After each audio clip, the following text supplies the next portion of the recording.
Capítulo 2. O Médio Oriente. Babilônia e Assíria. Tal como o Vale do Nilo foi o centro da antiga civilização do Nordeste africano, assim também os antigos reinos do Médio Oriente iam surgir nos vales do Tigre e do Eufrates, isto é, na terra entre os rios ou Mesopotâmia. Condições naturais. As condições naturais da Mesopotâmia estão longe de ser uniformes. A parte norte é um território com pequenas elevações, irrigado por pequenos cursos de água da montanha e de grande pluviosidade. A parte sul é uma depressão pantanosa, sendo o solo formado por depósitos aluviais. Os rios inundavam os terrenos marginais de março a julho e a água dos campos então secava. Porque o solo secava em grau desigual nos vários lugares, mesmo nos tempos antigos, foi indispensável construir um meio artificial de controlar o abastecimento de água. As riquezas naturais da Mesopotâmia eram menos espetaculares do que as do Vale do Nilo. Contudo, havia calcário e barro em alguns sítios. A vegetação mais comum eram palmeiras e várias espécies de canas. Nas montanhas que delimitavam o vale havia gado selvagem, cabras, javalis e leões, e os rios abundavam em peixe. Os antigos reinos de Sumer e Ac. Na parte sul da Mesopotâmia e ao longo das costas do Golfo Pérsico, algumas tribos de povos chamados sumérios tinham se estabelecido desde há muito tempo. Foram eles que fizeram pela primeira vez obras de irrigação, canais, reservatórios e diques. Os sumérios eram grandes agricultores. A terra naquela região, tal como no Egito, estava dividida entre as comunas de camponeses, e os produtos mais cultivados eram a cevada, o trigo, o linho e o gergelim. As comunas de camponeses eram obrigadas a pagar impostos em gêneros, em geral 1/10 da colheita, que iam para o celeiro real. Nas propriedades reais e dos templos, onde predominava o trabalho escravo, a terra estava na sua maior parte plantada de pomares e era florescente a criação de gado. Nos fins do 4º milênio a.C., no sul da Mesopotâmia havia mais de 20 pequenos estados. Não sabemos os seus nomes, mas sabemos que os seus governantes eram príncipes sacerdotes, chamados patesi, e estes reinos têm por isso sido chamados de patesiatos, tais como Lagat e Uma, pois cada um tentava unificar a Mesopotâmia do sul sob a sua hegemonia. As regiões central e do noroeste da Mesopotâmia foram habitadas por tribos semíticas, que parecem ter vindo originariamente da Arábia, e tomaram o nome da sua cidade principal, Ac.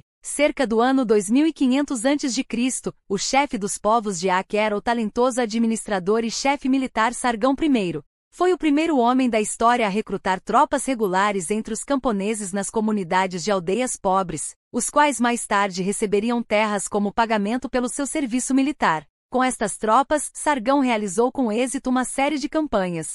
Conquistando as cidades sumérias, conseguiu unificar toda a Mesopotâmia sob o seu domínio. Parece ter conquistado Elau, um estado situado nas montanhas a leste da Mesopotâmia, e também chefiou uma expedição à Síria e à Ásia Menor. Foi com razão que no final do seu reinado, Sargão I atribuiu a si próprio o título orgulhoso de Rei das Terras.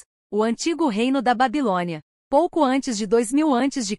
vieram da Arábia sobre Ac tribos conhecidas por Amoritas, e sobre Suméria os Elamitas. Em breve os invasores conseguiram conquistar todo o vale da Mesopotâmia. Então instalou uma guerra entre os Amoritas e os Elamitas. A guerra acabou com uma vitória decisiva para os reis amoritas, e com a ascensão da cidade de Babilônia, que logo se tornaria um centro econômico, político e cultural muito importante. O florescimento do antigo reino de Babilônia e a sua final unificação em torno deste novo centro deu-se durante o reinado do famoso rei Hammurabi, de 1792 a 1750 a.C. Hammurabi conseguiu derrotar os Elamitas e depois conquistou o reino de Mar ao norte de Babilônia e finalmente a cidade de Assur, centro daquilo que mais tarde seria o poderoso estado da Assíria. Contudo, Hammurabi foi famoso não só como conquistador mas também pelo seu célebre código de leis. Este código, gravado num pilar de basalto e composto de 282 estatutos, conservou-se intacto até hoje. Este código fornece-nos uma interessante perspectiva da estrutura econômica e política da antiga sociedade da Babilônia. O Código de Hammurabi revela claramente a sociedade da Babilônia numa rígida estrutura de classes. Os direitos de propriedade dos proprietários de terras, sacerdotes e comerciantes, são garantidos, e os seus interesses cuidadosamente protegidos.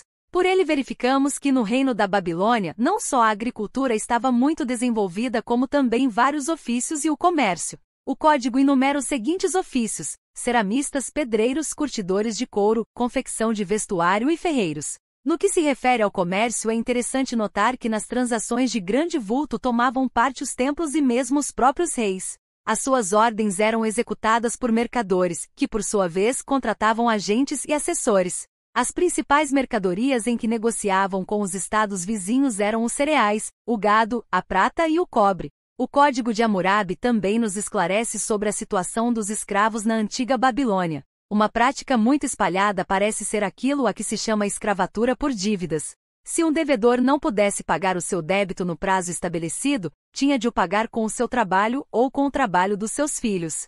Este tipo de servidão podia durar toda a vida, mas Hammurabi limitou a escravatura por dívidas a um período de 3 anos. A sociedade da Babilônia, durante o reinado de Hammurabi, atingiu um alto nível de desenvolvimento. Mas esta idade de ouro havia de durar muito pouco, porque o país ia ser alvo de algumas invasões devastadoras, que tiveram como consequência a queda do antigo reino da Babilônia.